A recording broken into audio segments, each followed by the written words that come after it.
एक सन की राजा हर रोज सुबह अपनी रानी को खड़ी कर उसकी नथ में से 100 तीर निकालता और पूछता, है कोई इस धरती पर मेरे जैसा और कोई भी वीर मर्द? रानी बेचारी कहती कि नहीं महाराज, आप जैसा वीर पुरुष और कोई नहीं। समय बीता। एक बार रानी की माँ रानी से मिलने आई। जब उसने रानी की हालत देखी तो उसकी आंखों में पानी आ गया। बोली, बेटी ये कैसी हालत बना रखी है, बिल्कुल सूखी लकड़ी के समान हो गई हो। तुम्हें कोई बीमारी है, कोई दुख दे रहा है, या फिर तुम्हें समय से रोटी नहीं मिल रही? आखिर बात क्या है? अब रानी कैसे अपनी माँ को अपना दुख बताती कि राजा हर रोज सुबह उसे खड़ी कर उसकी नथ में से 100 तीर निकालता है। हर तीर में उसका कलेजा बाहर आने को हो जाता है। अगर वो जरा सी भी हिली या राजा जरा सा भी चुका तो प्राण गए। पर जब माँ ने बार बार दबाव देकर रानी से पूछा, तब रानी बोली, क्या बताऊँ माँ, किसी चीज की कोई कमी नहीं, अन्न का भंडार भरा हुआ है, पीने को अच्छा पानी है। तो फिर बात क्या है बेटी? माँ ने इस बार जब रानी का हाथ पकड़ अत्यंत रुदन स्वर में पूछा तो रानी टूट गई। आखिर रानी अपनी माँ के सामने टूट गई और अपनी वेदना प्रकट करते हुए कहा, माँ, तुम्हारे जमाई राजा मेरी नाक की नथ में से 100 तीर निकालते हैं, जिससे मेरा हृदय थर थर कांपता है। मेरी तरफ आता हुआ हर तीर मुझे अपनी जिंदगी का आखिरी तीर प्रतीत होता है। यही बात मुझे हर समय अंदर ही अंदर खाई जाती है कि आज तेरा आखिरी दिन है, आज तेरा आखिरी दिन है। बस माँ, इसी चिंता के कारण कुछ भी खाना पीना मेरे हलक से नीचे नहीं उतरता। रानी की माँ ने हैरान होते हुए कहा, ये तुम क्या कह रही हो बेटी, ये कब हुआ? रानी बोली, माँ, ये मत पूछो कब हुआ, ये पूछो कब नहीं हुआ। राजा हर रोज सुबह मुझे खड़ी करके सबसे पहले मेरी नथ में से 100 तीर निकालते हैं, उसके बाद ही अपना दिन शुरू करते हैं। बोली, कुछ बोलते भी हैं? रानी बोली, हाँ माँ, कहते हैं। है इस धरती पर मेरे जैसा कोई और मर्द? रानी की माँ कुछ सोचते हुए बोली, बेटी चिंता मत कर, कल वो जब ऐसा पूछे तो कह देना, दुनिया में मर्द बहुत, घर नहीं तो बाहर बहुत, घर से बाहर निकलो शेर को स्वा शेर बहुत। इतना कह रानी की माँ अपनी बेटी से विदाई ले अपने घर चली गई। अब रानी को इंतजार था तो बस अगली सुबह का। बने रहे।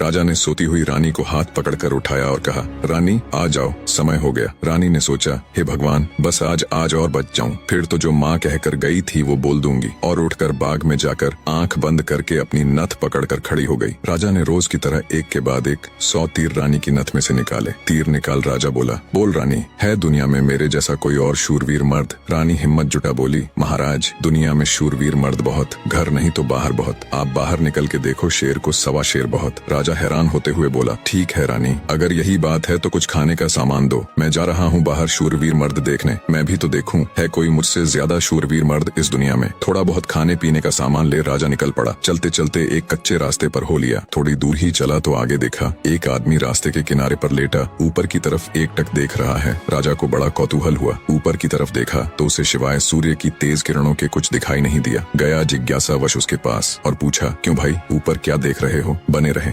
काणे आदमी ने कहा, इंद्र के अखाड़े में परियों का नाच हो रहा है, वो देख रहा हूँ। राजा ने एक बार फिर से ऊपर देखा पर उसे कुछ दिखाई न दिया तो उसका आश्चर्य बढ़ गया। काणे आदमी ने ऊपर की तरफ ध्यान लगाए लगाए राजा से पूछा, तुम कौन हो भाई और कहाँ जा रहे हो? राजा बोला, मैं मालवा का राजा उत्पल राज हूँ, मैं दुनिया में शूरवीर मर्द देखने जा रहा हूँ। काणे को बड़ा कौतुक हुआ। बोला, तो थोड़ी देर मेरी प्रतीक्षा करो भाई। नाचते नाचते एक परी की पाजेब टूट गई है, वो नीचे गिरने वाली है, बस उसको लेकर मैं भी तुम्हारे साथ शूरवीर मर्द देखने चलूंगा। कुछ ही देर में आकाश से छम की आवाज से एक पाजेब नीचे आ गिरी। काणे ने उसे उठाया और जेब में रख लिया और बोला, अब चलो भाई मर्द देखने। मर्द कैसे होते हैं, मैं भी तो देखूं। राजा के आश्चर्य की कोई सीमा नहीं थी। उसका अहंकार तो यही नष्ट हो चुका था, उसकी हवाइयां उड़ चुकी थीं। सोचा कि तू तो रानी की नथ से तीर निकाल अपने आप को सबसे बड़ा मर्द समझता था, तेरे से ज्यादा तो ये काणा है। एक आंख से अंधा होते हुए भी इंद्र के अखाड़े में क्या हो रहा है देख लेता है। अब राजा और काणा आदमी दोनों एक साथ चल पड़े मर्द देखने।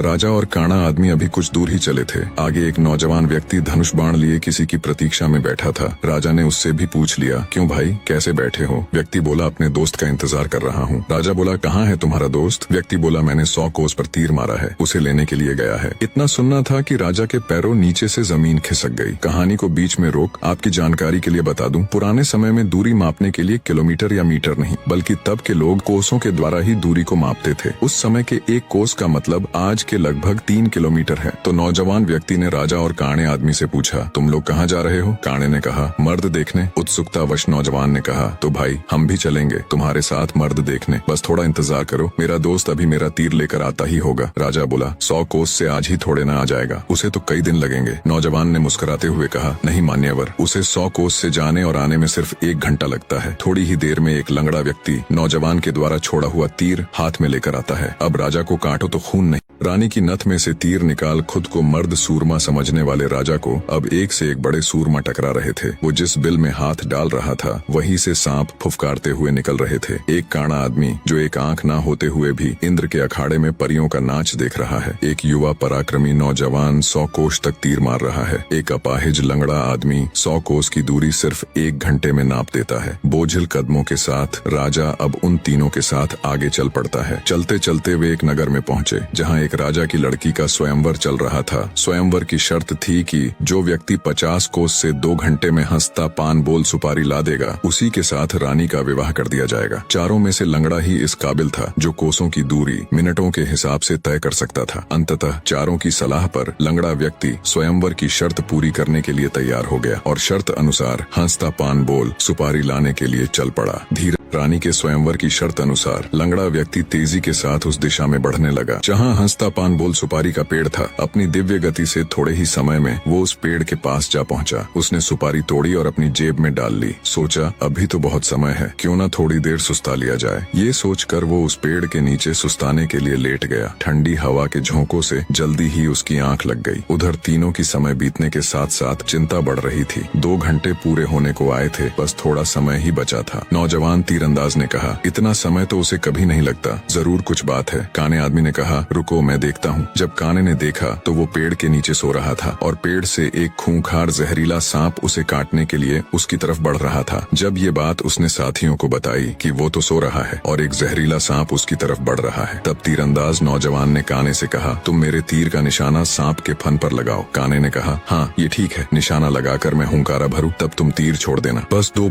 काने ने तीर को सांप के फन की दिशा में लगाकर जैसे ही हूं कहा, तीरंदाज ने तीर छोड़ दिया। तीर सीधा जाकर सांप के फन पर लगा और धड़ाक की आवाज के साथ सांप नीचे गिर गया। आवाज सुन लंगड़ा आदमी हड़बड़ाहट के साथ उठकर बैठ गया। देखा तो एक जहरीला सांप उसके पास मरा पड़ा है और उसके दोस्त का तीर सांप को लगा हुआ है। सारा माजरा समझते उसे देर न लगी। वो दिव्य गति से नगर की ओर दौड़ा। समय रहते वो हंसता पान बोल सुपारी लेकर राजमहल पहुंच गया। अब समस्या ये थी कि राजकुमारी पर असली हक किसका है। राजा अगर घर से मर्द देखने नहीं चलता तो ये सारा किस्सा ही शुरू नहीं होता। काना अगर अपनी दिव्य दृष्टि से देखकर लंगड़े व्यक्ति को सांप से नहीं बचाता तो राजकुमारी के स्वयंवर की शर्त कैसे पूरी होती। नौजवान तीरंदाज के पास 100 कोस तीर चलाने की क्षमता न होती तो भी उसके मित्र को सांप डस लेता और शर्त पूरी नहीं होती। लंगड़े व्यक्ति के पास दिव्य गति न होती तो भी राजकुमारी स्वयंवर की शर्त पूरी न होती। कहानी राजकुमारी का पति कौन होगा। जब इसके ऊपर उनमें आपस में सलाह मशवरा हुआ तो राजा को ही चुना गया, क्योंकि ये सारी कहानी ही उससे शुरू हुई थी। पर राजा ने अपनी सारी बीती बात बता कहा, मैं पहले से ही शादीशुदा हूँ, इसलिए मैं राजकुमारी से शादी करूँ इसका सवाल ही पैदा नहीं होता। मैं तो तुम सबका शुक्रगुजार हूँ मेरा खोखला वहम तोड़ने के लिए। काने ने कहा, मैं तो इंद्र के अखाड़े में अपनी परियों के साथ ही खुश हूँ और वैसे भी मेरे दिन अब उस ऊपर वाले को याद करने के हैं। बारी आई युवा तीरंदाज की। उसने अपने मित्र से कहा, मित्र राजकुमारी के साथ तुम्हारा विवाह होना चाहिए, क्योंकि तुमने ही स्वयंवर की शर्त का सीधा पालन किया और राजमहल में शर्त अनुसार हंसता पान बोल सुपारी लेकर आए। इसलिए शर्त के दृष्टिकोण से देखें तो राजकुमारी पर तुम्हारा ही हक बनता है। तीरंदाज की बात सबको सही लगी और सबने सहर्ष सहमति जताई। लंगड़े व्यक्ति के साथ राजकुमारी का विवाह हो जाता है। सभी बहुत खुश थे। राजा सभी को अपने राज्य आने का निमंत्रण दे खुशी खुशी उनसे विदा लेते हैं। अपने मन में वो अब कभी रानी के साथ दुर्व्यवहार न करने की शपथ लेते हैं।